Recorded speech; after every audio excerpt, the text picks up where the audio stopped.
IVM.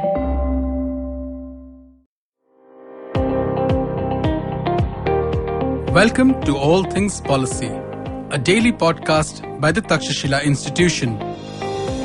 We are a bunch of policy nerds based in Bengaluru, and we like bringing fresh perspectives to Indian affairs and Indian perspectives to global affairs. So grab a cup of coffee, sit back, and join us for today's chat.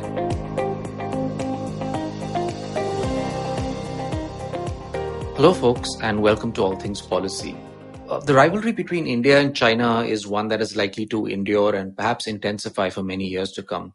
But if you went back 100 years and you talked to a lot of very patriotic Indians and Chinese, or for that matter, Japanese or other Asians from that time, you might have heard very different ideas.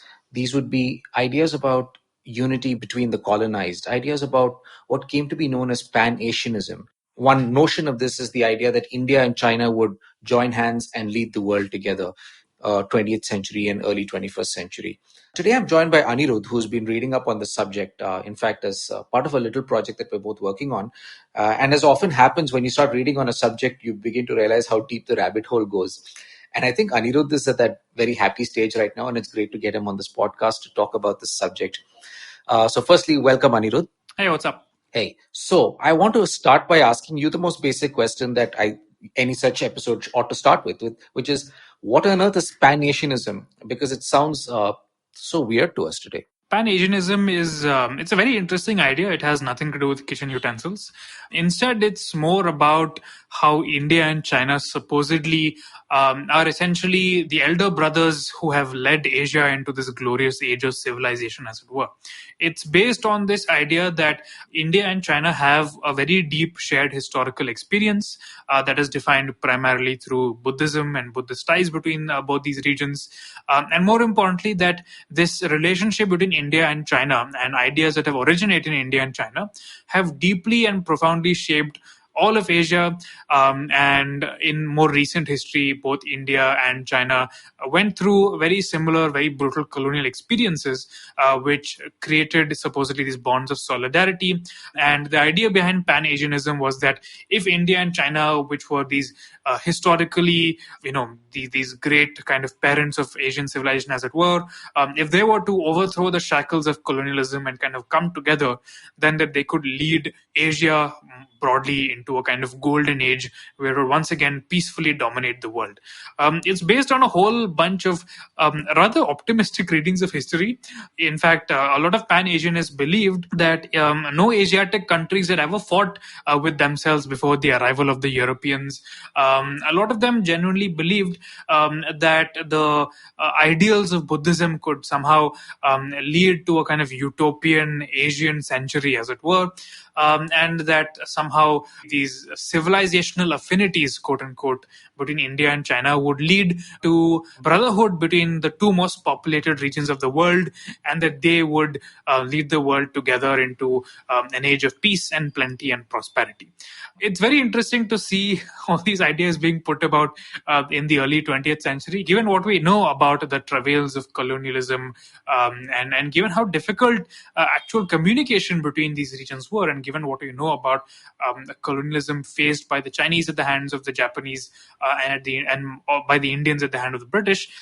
It's very interesting to see how these ideas kind of originated, and I particularly find them fascinating because I'm very interested in these actual historical ties between India and China, and to see them kind of being spun in this way and kind of being used to promulgate such an idealistic vision of history and of future foreign policy was, as you said, quite a bit of a rabbit hole. Yeah, it is, a different era. People have very different assumptions, and these countries have yet to solidify into modern states. And so their ideas about what is possible are very different. It's a world where the possibilities aren't limited, which is what I find so fascinating about it. Now, can you tell us where does this idea of Pan-Asianism originate? Can we pinpoint a certain time, a certain year perhaps, or a certain person with whom this ideology can be associated? Absolutely. So I've been reading Tansen Sen's fascinating book, India, China and the World, A Connected History. Tansen Sen is by far one of my favorite historians because he focuses on the ancient connections between India and China, and he's a very, very erudite and excellent scholar. So, one of the earliest examples of somebody talking about what we can define as perhaps this kind of feeling of brotherhood between Indians and Chinese peoples comes from this chap called Gadadhar Singh. Gadadhar Singh fought in the many, many wars that the British undertook in China, which began with the Opium Wars of the mid 19th century and continued all the way up to the Boxer Rebellion. It was a bit of a surprise to me when I actually learned a few years ago that a lot of the British troops that were fighting in China at the time were actually Indians. And so in quite a significant way, it was Indians who contributed to China's quote-unquote century of humiliation, as it's called today. So what Gadadhar Singh says, and he says this in a diary that he left for us, which is really fascinating, is that seeing people of our same color generated an emotion for them in our minds, if not in our actions. The Chinese are Buddhists. They share a religion with Hindustanis. As inhabitants of Asia, they're also almost fellow countrymen. In complexion, tradition, and culture too, they are not dissimilar. Why has Parameshwara inflicted this distress on them? Did God not want to help them? It is very interesting that to actually hear the words of like a sepoy expressing companionship, as it were, with the Chinese, and almost like exhibiting a bit of remorse for the role that he's playing in kind of sacking and looting and killing them as part of a British army. Of course, later on, he continues to convince himself that this is actually God's design to bring the benefits of British rule to the Chinese as well. So that's not something that we should get into in a discourse about Pan-Asianism. But very soon after that, in like the early 20th century, a number of intellectuals across Asia, Indians, Chinese, and even Japanese people start to get in on this whole idea of like a brotherhood between Indians and the Chinese. There's this interesting chap called Okakura Kakuzo, and what Okakura argues is that India and China are these mighty civilizations that created this ocean of Asiatic philosophy, of which there are many, many rivers, and of which Japan is, of course, the legitimate inheritor. This has to be seen in the context of the rise of the Japanese Empire in the 20th century, and this increasingly aggressive discourse that the Japanese were making, that they were, in a sense, the only modern Asiatic civilization, and therefore kind of deserved to use any means necessary to bring Asiatic countries under their quote-unquote benevolent auspices in order to defend them from the Europeans. But it's not just him. You also had a number of Chinese intellectuals, for example, who said things that you would never hear a Chinese intellectual say today. In fact, I think just last week, a very important Chinese professor came out and said that Western civilization is a hoax. Apparently, the pyramids of Egypt, the Parthenon, and all of these were fabrications made by the West in the 20th century. The West apparently became modern through interaction with Ming China, and then proceeded to fabricate myths of ancient Western civilization in order to subjugate and humiliate the Chinese. That's the kind of thing that you would see in Op India today. So it's good to see that India and China continue that brotherhood in some ways. But it's also, but coming back to the point, it's quite surprising to hear what, for example, the Chinese scholar Liang Qichao had to say about the interaction of India and China. He said that India was like the elder brother, the fount of civilization, as it were, and that China, as the younger brother, had learned Buddhism from India, and that China and India had together worked to civilize the rest of the world.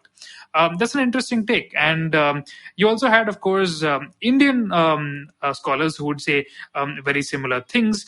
You had, for example, the scholar Benoy Kumar Sarkar, who said that the Asiatic mind was kind of shaped by this philosophy of gentleness, and that together China, Japan, and India could lead the Asiatic countries together into a golden era, as it were. So the underlying assumptions behind all of these thinkers is that the Buddhist interactions between India and China somehow shape the dynamics of Asia today, that all the dynamics of Asian countries up till very recently had been based on peaceful commercial and religious exchanges, and that these quote-unquote ancient peaceful ties could somehow be used to create peaceful ties between all of them in the 20th century. Yeah, it's really striking to me how much Japan dominates the discourse on Pan-Asianism during this time, especially around the 1920s. This is a time when you have a whole network of, for example, Indian revolutionaries who are in exile abroad. Many of them are in the west coast of the United States, where they're facing very similar racism to other immigrants from East Asia, such as the Chinese. And then you have the Indians who are, going in and out of Japan, and some like Raj Bihari Bose, who, basically set up base in Shinjuku in Tokyo.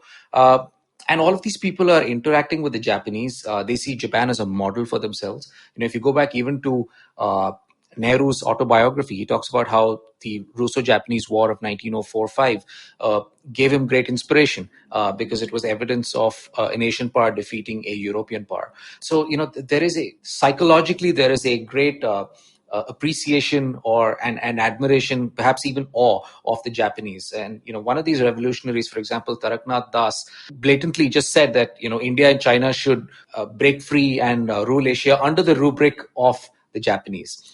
And of course, in later decades, you'd see when Japan went on its conquests from 1941 onwards, they created the Greater East Asia Co-Prosperity Sphere, and they had the slogan of Asia for the Asiatics and so on. But just stepping back to that period of around the 1910s and the 1920s, can you tell us about some of the interesting figures that we see from this period of time? Because it would seem to be this is the time when Pan-Asianism was really at its apogee. Is that correct, though? It's kind of where it started. So 1920s, you see a lot of interesting people, especially Rabindranath Tagore. One really interesting quote that I found while Tagore was visiting China kind of struck a chord with me because I am also a history nerd, and try as I might, I still do harbor somewhat romantic ideas about the interactions between India and China. And Tagore basically says, I have come to you to reopen the channel of communication which I hope is still there. For though overgrown with weeds of oblivion, its lines can still be traced. I shall consider myself fortunate if through this visit China comes nearer to India and India to China for no political or commercial purpose, but for the disinterested human love and for nothing else. I find that idealism kind of appealing, as did a lot of other people. One particularly interesting character is a chap called Tan Yun Shan. Tan Yun Shan is this chap who was working in Singapore, I believe, when he first met Tagore. He ended up finding himself attached to a Chinese diplomat who was going to Tibet. The Chinese diplomat expired on his way there. Tan ended up performing the mission in his absence. And while he was in Tibet, he seems to have had quite a profound spiritual experience and have become a convinced Buddhist.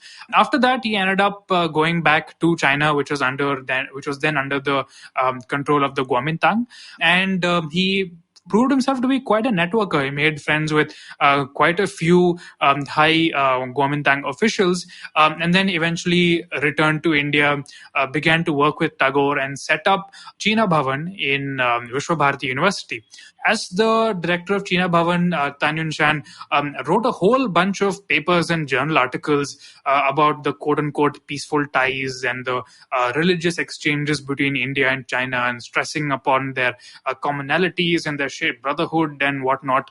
But by virtue of being so well connected, he was also able to secure funding for some really fascinating professors and really fascinating studies that were done on ancient India-China ties through the 1920s and 1930s. So you see some interesting work being done on, for example, lexicons of Sanskrit and Chinese. A lot of the works of Indian monks who were in China and Chinese monks who came to India were translated into English under the auspices of China Bhavan.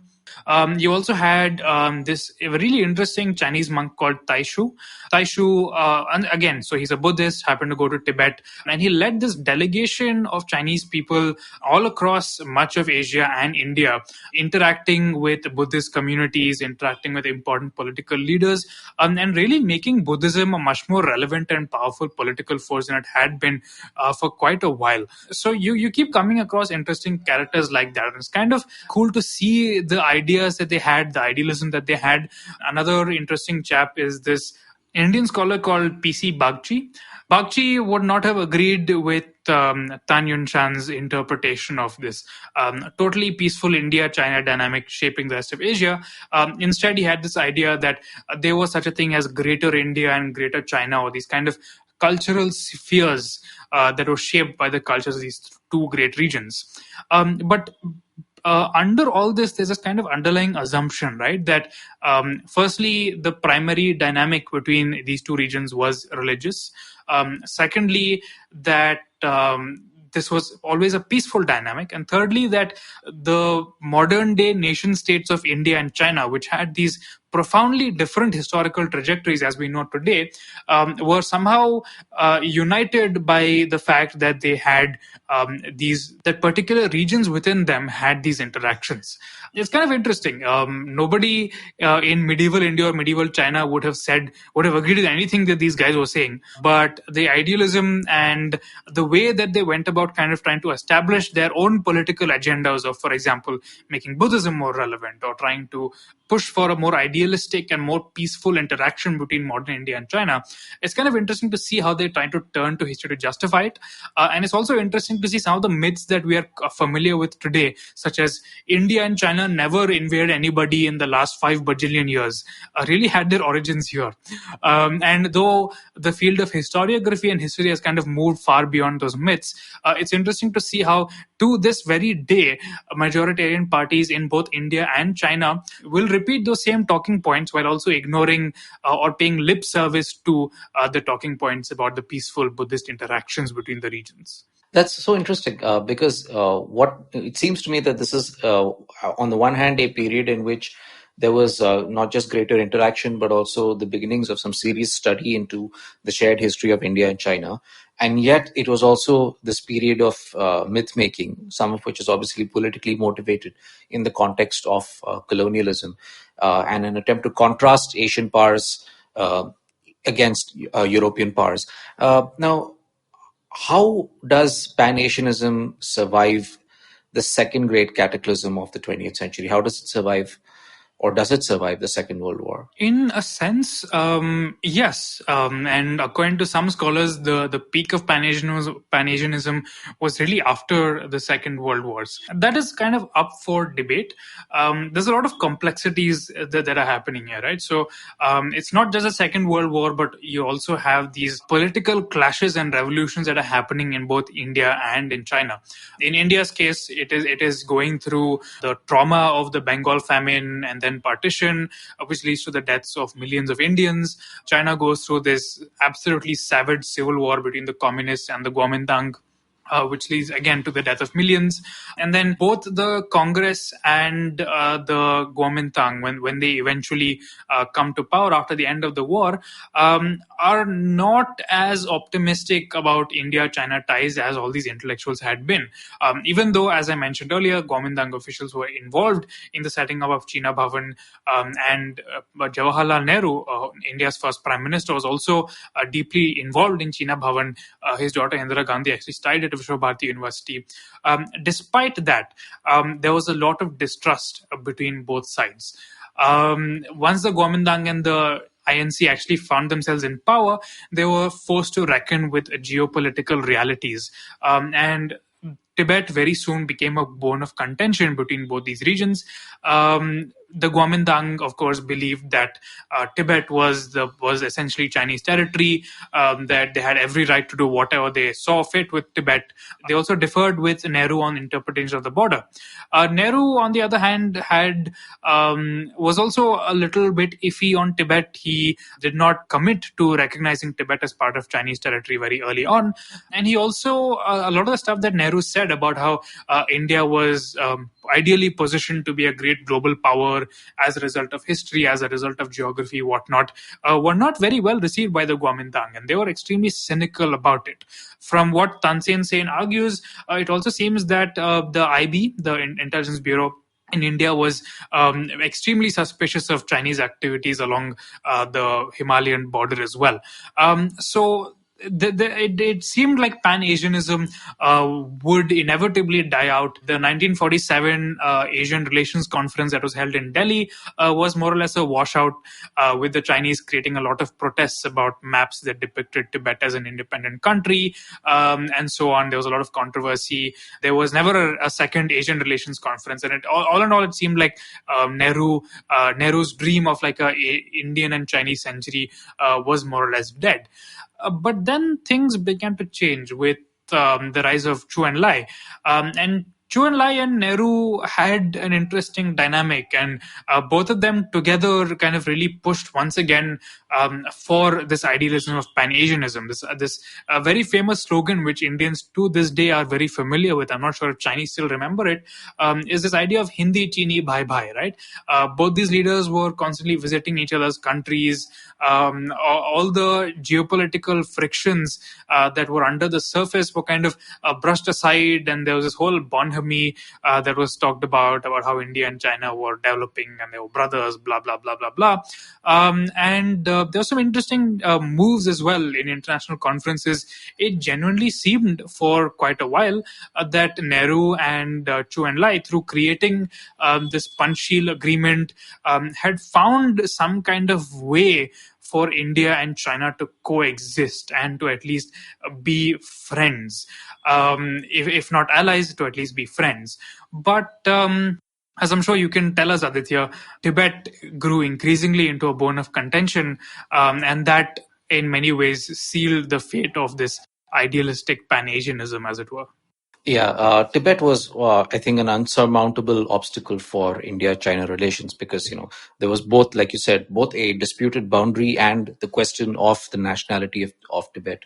And both of those did conspire to create the conflict, the War of 1962, and India-China relations have not substantially changed since then. Though there's been a rapprochement since from the late 80s to through the 90s. Relations are once again on the decline, and that's unlikely to be reversed anytime soon.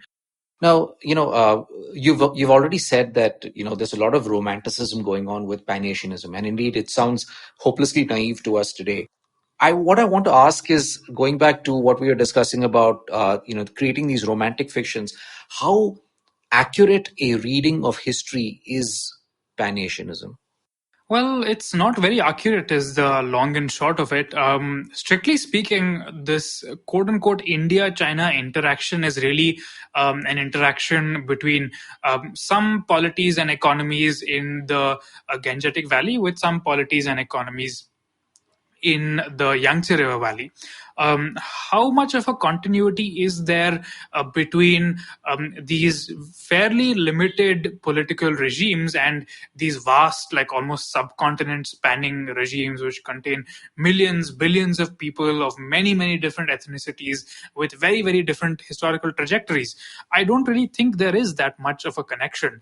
And more importantly, this idea that it was an India-China interaction primarily is kind of ill-founded, because a lot of other peoples were also involved in the interaction between the Gangetic Valley and the Yangtze River Valley. You had the Sogdians of Central Asia, for example. You had the Sinhalese, you had the Srivijayans, you had a whole group of people across Asia who were participating in the interaction of Indian and Chinese markets. And of course, when I say Indian and Chinese, I don't mean modern Indian and Chinese or even nation states in the modern sense, but more of the many Indian kingdoms and many Chinese polities that existed. In India today, partially because of the fact that we don't study China the way that Vishwabharati used to, we think of China as this united, monolithic landmass throughout time, but that's not really the case. The territories that comprise modern-day China were not always bound together to a single imperial center. They comprise of many, many different ethnic groups, many different religions even, and all of them have been interacting with India and in various capacities. And then again, when I say India, it's India for most of its history was not a single geopolitically or religiously contiguous region. you had many different countries, many different kingdoms, all of which had different dynamics with the Chinese, many different ethnic, linguistic, religious groups. In the early stages, yes, certainly there were Indian Buddhists who did go to China, but these were Buddhists of many, many different schools who spread many different ideas in China. And it's also kind of ironic that Indian Buddhism is given so much credit for the way that the Chinese practice Buddhism today, because ironically, what the Chinese practice today is not necessarily the form of Buddhism that ancient Indians used to practice. Rather, it's a form that's much closer to the Vajrayana Buddhism that is practiced in Tibet today, and that arguably reached its highest form of development in Tibet. In fact, we know of multiple occasions where Chinese emperors would solicit the blessings of Dalai Lamas. In fact, I think just a few years ago, there was this whole hangama about supposedly Xi Jinping's mother wanting to get a flag that was blessed by the current Dalai Lama or something on those lines. So if the Chinese are really going to go on about how much of a role Buddhist ties play in their history, then I think that they should really not be culturally genociding Tibet today.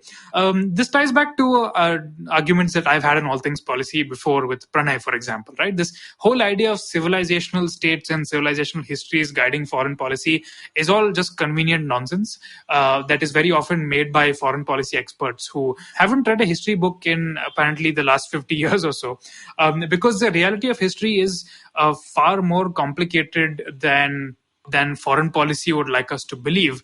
And very often, just as foreign policy seeks to deal with an extremely complex world, historical interactions also took place in an extremely complex world.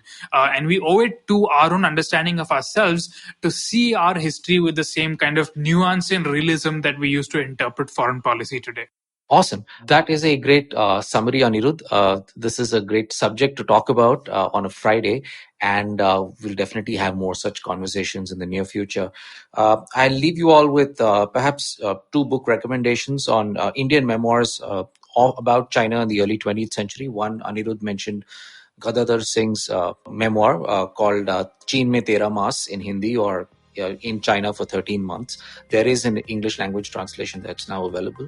The other is K.M. Panikar's Into Chinas, which is out of print, but you might be able to wangle a copy from somewhere. All right. On that note, thank you all, and thank you, Anirudh. Thank you.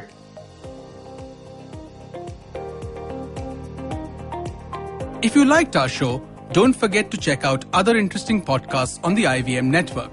You can tune into them on the IVM Podcast app, ivmpodcast.com, or wherever you listen to your podcasts. You can also follow IVM on social media. The handle is @IVM Podcasts on Twitter, Facebook, and Instagram.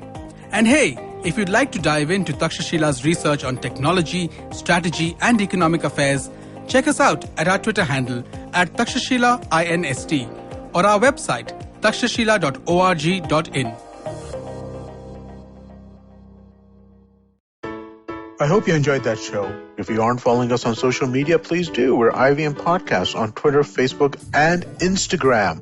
Let me quickly thank our sponsors on the network this week. Storytel, thewholetruthfoods.com, and we have a new sponsor in Syed. Thank you all so much for being part of the network. So, this is Valentine's week, and we have a bunch of stuff for you guys. So I'm going to give you a couple of episodes that you could definitely catch up with. Agla Station, Season 2, Episode 12, Be Our Valentine. Ritasha and Ayushi have a little bit of talk about love and all the rest of the stuff that goes wrong with that. On The Habit Coach, episode 396, Ashton Doctor did an episode which went into the much-debated origins of Valentine's Day. Also, do check out Candid Kannan with Siddharth Kannan featuring Govinda and his wife Sunita Ahuja. He talks to them about amazing 33 years together. But you know what, folks? If you want to hear more about these Valentine's Day things, what I suggest is go to our webpage, ivmpodcast.com/blog. And on the blog, we're going to post a bunch of different playlists that we've created for all the various major services. So if you're feeling in the mood for love, do check that out. You'll definitely enjoy it. Just a quick note on a few other noteworthy episodes this week. Nankari Kunal Vijayakar was the guest. They spoke about street food with him. On Simplified, they talk about vaccinating 1 billion people, then the logistical and administrative task in front of us. And on the Wire Talk, Siddharth talks to Devdutt Mukhopadhyay about the human cost of internet shutdowns. And with that, I hope to see you again next week. 2020 is a difficult year. A global pandemic, protests, elections, recessions. You get the picture. What we need is a space where we can have nuanced discussions about global affairs and foreign policy. That's where I come in. My name is Hamsini Hariharan, and I host the States of Anarchy podcast. Every second Tuesday, I speak to experts in the field of international relations to make a little more sense of the world. So join me on the IVM podcast app, website, or wherever you're listening to me right now.